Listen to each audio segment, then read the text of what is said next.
welcome to the How Do You View You podcast with your host, Griffin Stein. This is the podcast about self-awareness, trying to be a better person every day. This always changes, the line I'm trying to see what flows out every time because it's all of those things. So it is a podcast about checking yourself or just observations of what's going on in the world and seeing what's what. I think this green is gonna bother me, but I'm gonna leave it because it look raw. But anyway, the subject for today is I'm gonna call it elder abuse, but I'm gonna call it elder abuse in a different way. So it's not the physical touching of them, it's really the untouching of them or the stuff. I went to I'll tell you the story. My auntie lives in North Richmond. There's a senior home there, complex.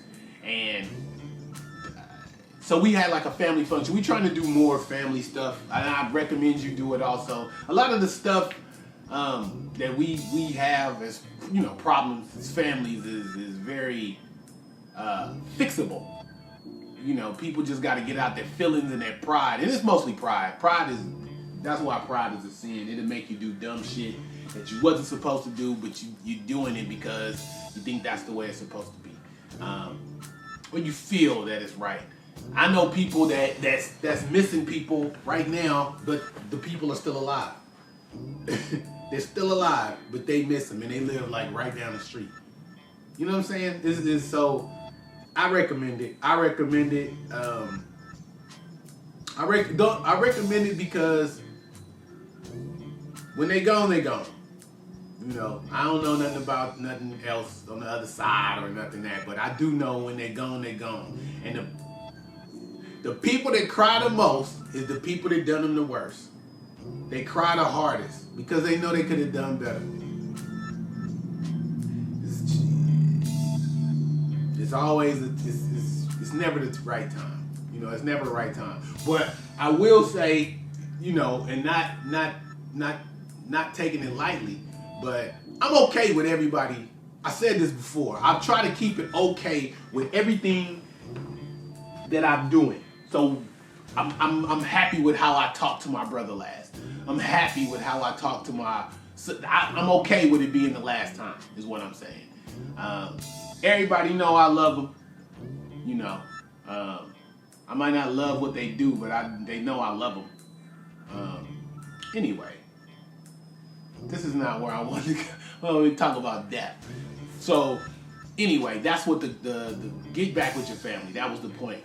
Back to the main point was we were down there, we were doing stuff, and it was people, it was a family thing, but they have a community room, so we was using the community room. In the community room, we was doing what we had to do. We had food, and it was people coming to the door, and they were hungry. They were hungry.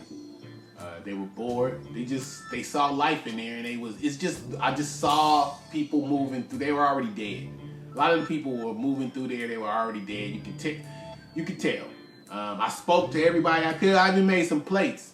So that is what made me think of what I wanted to do, either as a nonprofit or just as a foundation, because these are a lost resource. These people, 60 and up, it don't even matter the age. It's just when people are left, when a group of people are left alone, they only have each other to support, and a lot of them are broke. They can't afford the drugs that the people put them on, and it's supposed to be a PACE center opening up in El Sobrante on Dam Road, where people at 55 or older. Wesley just told me about this at CoBiz, and you get a plan, you get a health plan. I'm gonna tell my auntie, I'm gonna tell my mother also, and I'm gonna tell all my aunties, because it's lightly free, but it gives you a goal, and it gives you something to do. Health is I think health is underrated.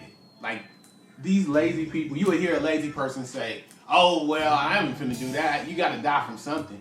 But I think it's more of the what you can do up until you die. If I told you, he lived until he was 93, and he moved and shaped until he was 93, until he died. You'd be like, wow, he really lived. He was doing this. He was hiking. He was there. But if you're 93 and you can't even walk to the bathroom on your own, and you I mean, that's debilitating. That's debilitating. And that's the other crux of the problem with the elderly when they're abused. And when I say abused, it's just neglected. A lot of them don't have to be. If they had like a little bit of therapy, they could walk. They could be independent again. It's just no thing for that. We put them away, and we all gonna be there well, not all of us. Some of us are gonna, not reach that age. But you know what I'm saying? We all love somebody that reached that age. So that's all I was saying. Go check in on your people. The older people. I have a cousin, Tony, and he lives by himself. And I went over there to visit him. Sometimes we go to his knee is bad, so I can't really.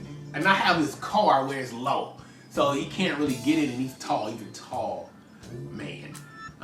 But yeah, he's like, man, yeah, what's going on, baby? And then we go to the farmer's market or whatever and do the.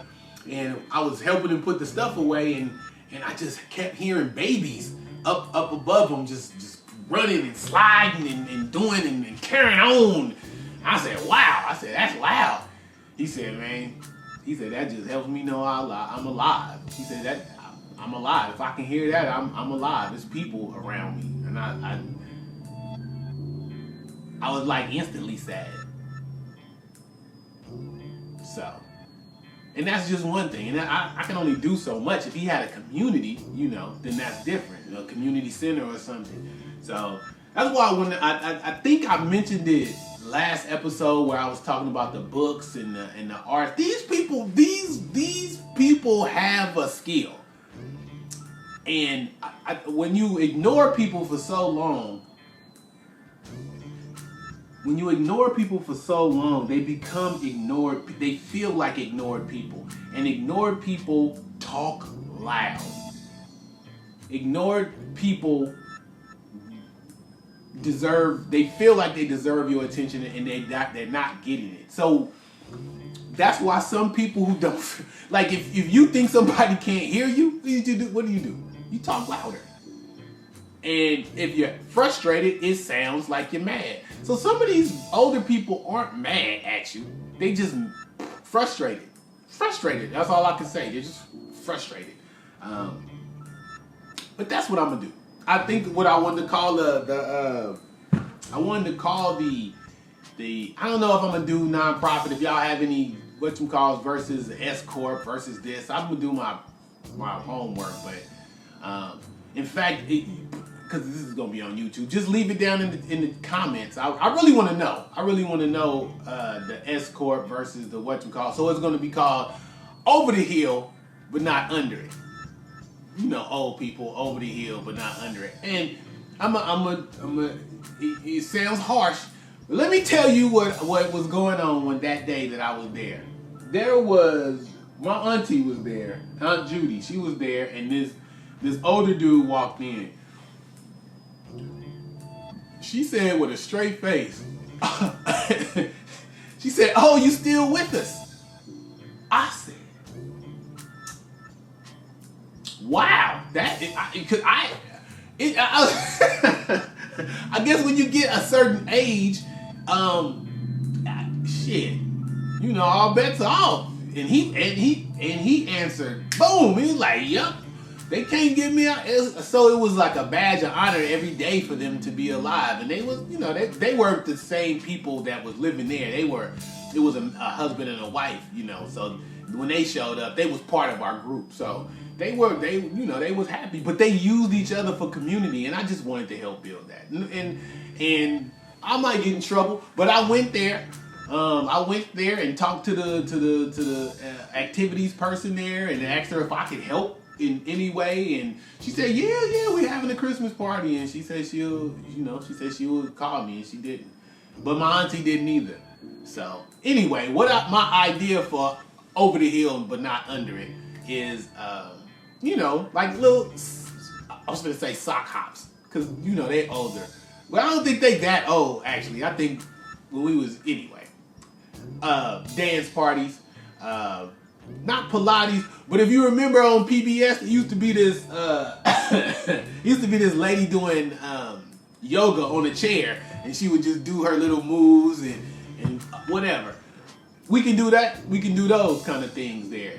Once or twice, a month, or maybe every week. Every week on certain days, and they have a truck there. So we can drive them to places.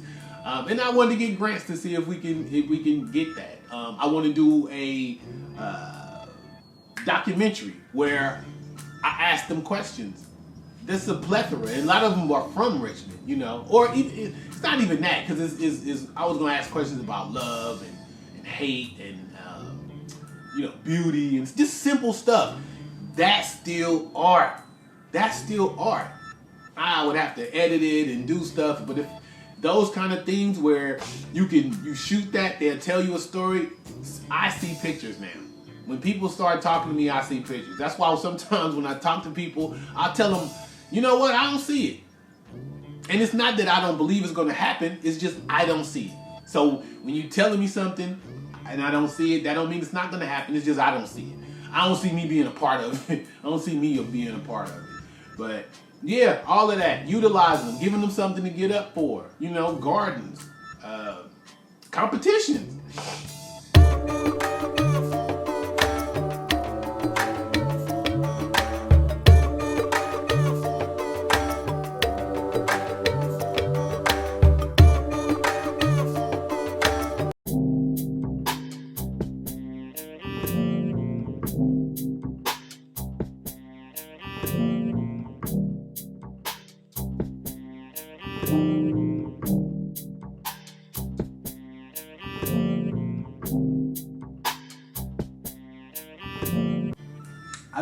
I'm just, that's what I'm saying. I'm thinking about it. I know it's hard, and to be completely, realistic about it, you lose a lot of people too. I don't know if I could deal with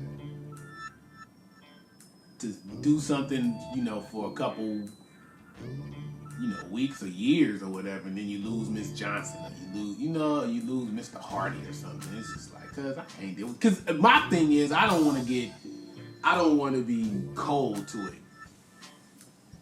But I can hear in my head, I can hear it say, but you gave him a good life at the end. You gave them, from what they had to what our organization would give. You gotta rejoice in that. So that's what I think I'm going to do, and then put the connection between the older generation and the younger generation. So a lot of people doing youth-based stuff, and I want to get some of those people in there to help. You got to start connecting people. The only reason stuff can work on certain people, races of people, is because we're so disconnected. Everything is cylindrical. I'm probably going to say that every episode. What our grandparents went through, we went through. I'm going to even go a step further. The shit that my great-great-grandfather voted for, we are still voting on. So, this shit don't work. But you don't notice because you don't talk to your grandmother or your aunties or your great aunts. Because they'll tell you, they've been saying this shit for the last 250 years. It's a collective knowledge. But it's the value. It's the value people put on people. Especially now. This money thing is crazy. That drains the system. So that's what I'm saying. It's ways I know I could help. Because if they need in-home care, they can get it. They shouldn't be getting any money back from it. And I think that's illegal, but you know, I know shit, but I don't say shit. I would never say no names on nothing about nothing. But it's easy to figure it out, you know. But yeah, so that's my spiel on elder abuse, and just go check on them. And what was really weird is I see so many people crying that their grandfather is gone and their grandmother is gone and their mothers and fathers. It's people that can fulfill that need for you if you really need somebody. I know it's not the same. Don't do it. I know it's not the same. But love is love, man. If you want to love from an older person, it's people that got it. That's all I can say. I know that may sound corny too, but you gotta do what you gotta do. And it's really our responsibility. It's just heavy. It's just heavy when, you don't have the money to do what they need. Or time also. Anyway, that's about that. No updates or nothing. I did do a boss Tootie from Sacramento, Renzi daughter. He's the manager. I produced a song for her called "Sleep All Day," and it's supposed to be. She's supposed to perform it on a ABC affiliate channel out in Sacramento. I don't know if it's 5. Out here it's channel 7. ABC is, but he wants to do a whole feature on her where, like a whole feature, like a real feature. And I was like, wow, and that's my, that's my beat. That's my beat. That's my song. I did all of the stuff. Now they did do some other stuff to it because he sent it to a guy in Missouri, and he kind of he funked it up. So it's a good song, and that's one of the things that's going to end up happening. That's going to start blowing up, and I'll be one step closer to not having to work. I can do what I want to do and not what I have to do. That job is I just don't like people being able to tell me I can't. No, you can't go on vacation. We need you here to do. Like, nigga, please. I'm out. So anyway, I'm going to CoBiz, trying to learn the grants, trying to learn. We just went to a class last night with Wesley, and it was a grant writing strategy guide. That's with slides and everything to tell you how to think so you can get these monies from the foundations and stuff. So that's what I'm trying to figure out. Trying to garden, trying to be healthy as I can. I'm still off the meat, but I've been wanting a piece of soul for a minute. Soul and fries, man. If I get some soul and fries, but I tell you what I was trying to think of is there's this mushroom called the king oyster mushroom. So the top on it, the cap is like really small, but the stalk is like long. So what I was thinking was if I cut it in a spiral and then laid it out as a fillet, cut it out and then soaked it in Old Bay, seasoning. Really, that should do it. And then batter it up. I don't know how to batter it where it's crunchy though.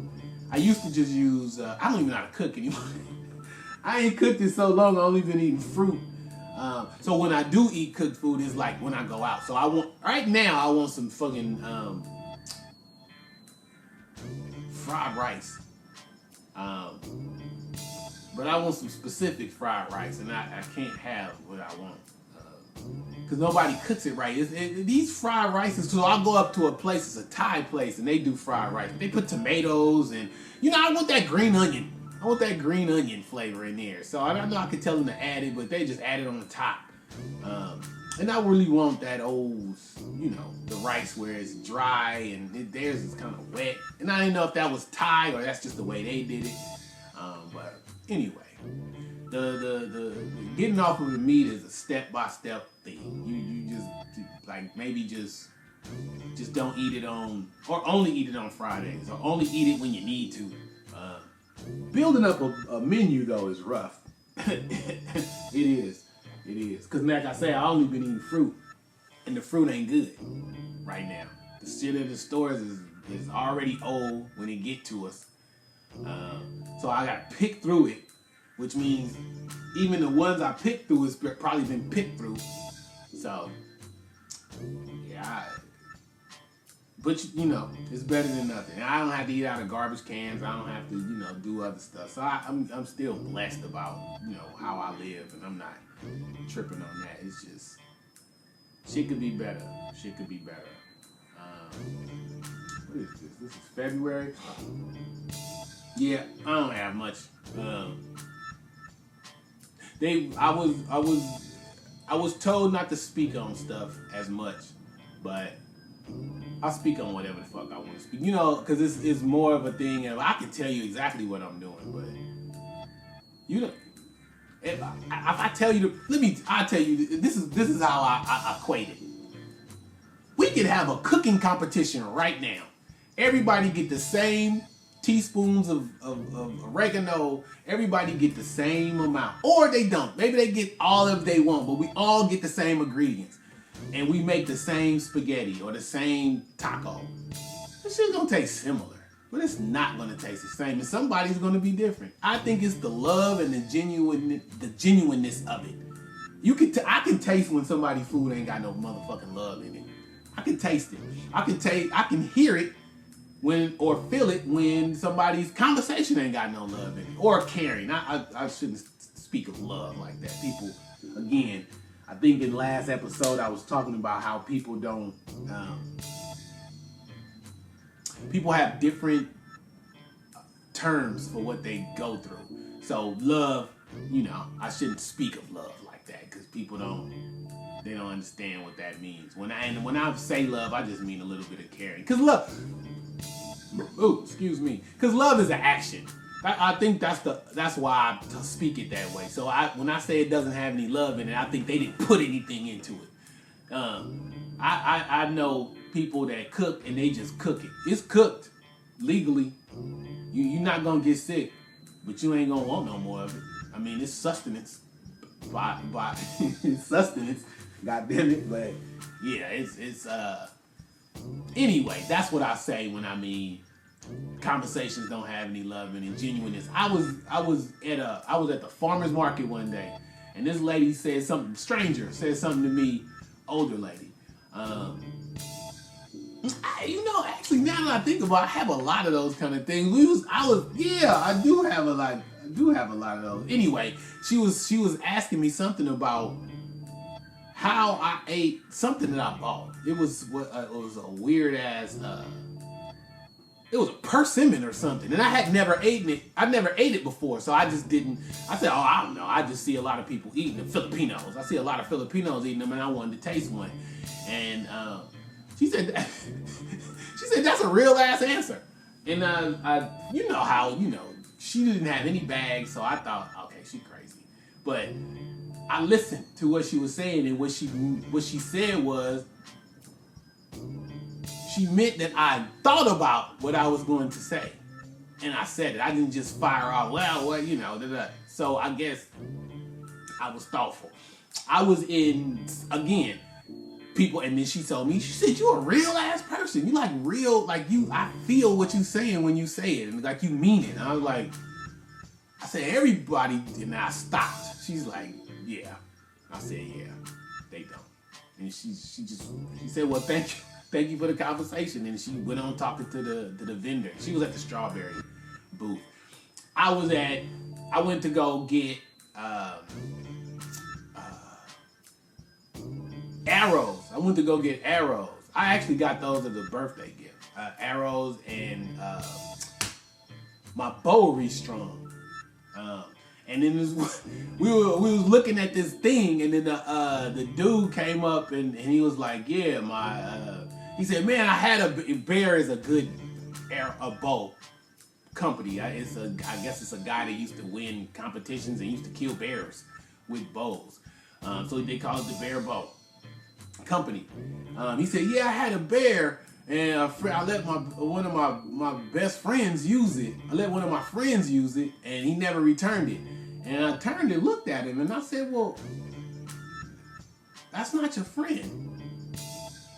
And he said, no, he's not my friend. He's my son-in-law. He's my and he turned actually, he was irritated when he like, no, he's not my friend. And I didn't mean to cause any strife. I said, ask for it back. When he was walking off, I said, man, get that back. And he was like, yeah, I'm gonna get that. That was funny to me anyway, but it was like real moments. Like that's what I'm trying to do when I talk to people, even if they ain't even in my conversation, because he wasn't in my conversation, but he kind of busted into it. But anyway, it was I'm getting that a lot, and people kind of they don't stare at me, but they're watching me, but not in the same way as they used to. I feel like they used to watch me to see if I was going to do something. And this could be all perception. When I told you earlier that ignored people speak loud, if I walk into a room and I think everybody is against me, or a store or something, because this person asked me, do I need any help? Like, no, I don't need any help. But no, thank you. I don't need any help. Thank you. But if they harass you, that's different. But I don't perceive trouble like I used to anymore. So that's a good thing for me anyway. I don't perceive it. And my cousin told me I'm not a threat. She said, you're not a threat. And she didn't, and that's what I'm saying. When people talk with love to you, when your family talk to you, you know that if everybody that spoke to you, you knew that their advice was the best thing for you, and you were surrounded by those kind of people, that's a powerful circle you got. When she said, you're not a threat, she didn't say it like, nigga, you soft, you a sucker. She didn't say that. She knows different. She was just like, you're not perceived as a threat. So now you can walk, you older. You're not even a threat anymore, which is good. That's why sometimes I hashtag stuff bum with a drum, because that's what I want to melt into society. People don't even look at homeless people. If you want to get away with a crime, dress up as a homeless person. Go into a homeless encampment. They're not gonna look. They don't look at. People go out of their way to ignore homeless people, to the point where now you just don't even see them. I try to acknowledge everybody, but I went to San Francisco one time, and I looked at dude. I was walking, and I knew he was not correct because he was dirty. He was dirty. He didn't have a shirt on. It was cold, and he had no shoes on, and they were black, but he wasn't. So I'm walking past. When we get probably 15 feet from each other on the sidewalk, he looks at me. He smiles, and I was like, "Hey." Pulls his pants down and shits. Pulled them back up and walked right past me. He didn't say nothing to me. He just smiled and shitted. And then I walked into the street and then walked and got on to work. My point is, I acknowledge some people, but I see why people ignore people. Cause I didn't smell anything, so I don't know. Maybe it was just, I don't know. I didn't smell anything because I know I would have been sick. But anyway, I don't even know how I got there. But yeah, that's all I can say. I'm not advocating crime either. I'm just saying, I'm just watching. People don't see homeless people. People don't see people. People don't see, like we just talked, ignored people. They don't see them. They're ignored people. So yeah, they talk loud. Because when I said, if I was homeless, I wouldn't stay anywhere where people could see me. But it's like the homeless people they will put, or unhoused. I don't know what the proper place is, because I don't care. I know I don't mean anything bad by it, but people just want to correct you. If you want to correct me, just correct me in the comments, and I'll tell you where to stick. Yeah, they build shit right on the freeway where you can see it. They'll build shit right where you could, I was like, I wouldn't do that. I wouldn't even look. You wouldn't even know I was homeless. In fact, I know people that are homeless that you can't tell. And it's not even on purpose. They're not even trying to hide it. It's just, they just not what you would typically think of as it. And it's a lot of people that. That's why I like to make the differentiates, I was going to say the discernment, but I would like to make the difference between unhoused and homeless. Some people choose to be they're not unhoused, they're homeless because they left their home. Some people were kicked out. I call them unhoused. Families that are put out, so they sleeping in their car, they sleeping in whatchamacalls. I make a difference, but some people don't. And I don't know. I'm not in that community, so I'm not really educated enough to make a decision on it. But what I will tell you is, don't discount your feelings because somebody says you're not worthy to talk on a certain subject. That's a way of telling people to shut up, I'm learning. They'll say, well, me speaking as a cisgender, oh God, anybody that'll tell you what they're speaking as, they're not finna tell you nothing useful. They're not finna tell you nothing useful. That's the PC way of talking now. So what they want is entitlements. That's an entitlement. Speaking, don't challenge what I'm saying, because speaking as the person, that's how they do it. I'm speaking as this, so I'm an authority on that. They're not. Never. They're not. They'll tell you a bunch of facts, but it ain't. It leads you right up to the water, but there's no water in sight. So what I'm saying is, they'll tell you a fact, and it is true. It is true that they're this, and this. But the fact of the matter is, they never helped the community in their lives.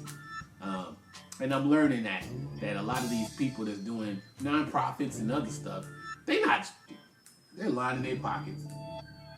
They're lining their pockets. It's for me to say I'm not judging them would be a lie. I am judging. I judge. I don't give a fuck. I judge, nigga. Cause what it is it's wrong. I know right from wrong. And that's why people get in trouble, because they right and wrong and lawful and unlawful, these things don't correlate. So just because it's not against the law doesn't mean it's right. So anyway, that's manipulators and again, elder abusers, because the kids will just come on Sundays, or they'll sell the parents' house, or they do all kinds of stuff. But hopefully I can help. Hopefully I can help. I'm probably gonna have to need a board too, so if you're interested in that, I don't know what that means yet, but I am gonna have to get one. So thank you in advance. I don't like saying like and subscribe and stuff like that, because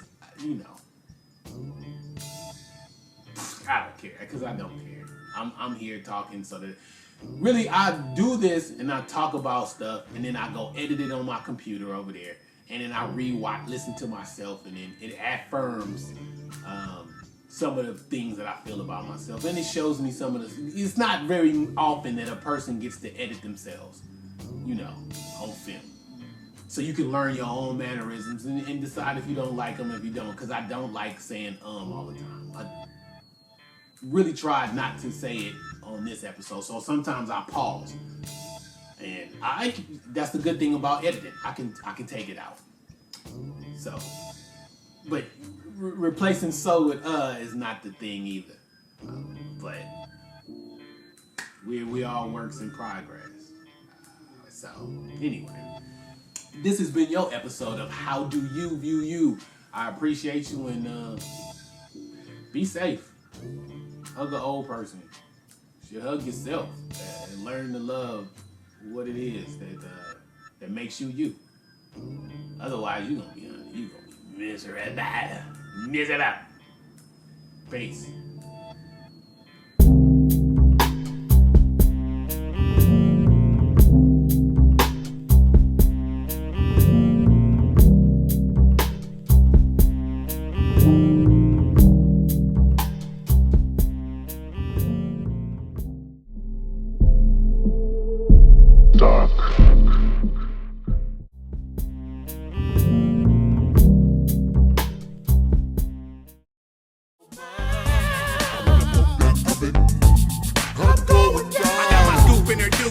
At a sweet tooth, digging like a nana, trying to find her in this piece suit. Shoot when I come through, boots when I knock. Beat it and I skeet it, left a message on the Bluetooth. Sideways when the juice flew, ran a red light, see walk, now my balls blue. Boom, unloaded, then I coded her. Flashback a week back, gave the cold shoulder her. 10 pumps like a chump, still folded her. A man was a punk, but I seen way colder her. Slip your wedding ring on this dang-a-lang. No, it don't fit, mic check, boss the whole thing. Pull a nugget out a bucket, tell her suck it. Digging out the gold digger, never get a ducking. Discount the old nigga, see the coin shucking. I prefer the full figure, see a skinny girl duck it. If it seems like love, it's purely coincidental. See, I slang them and bang them, mark them and park them like a rental. That's good stuff with Cassie and Dookie, baby. And the song is called I wanna fuck your face, I wanna eat your mind.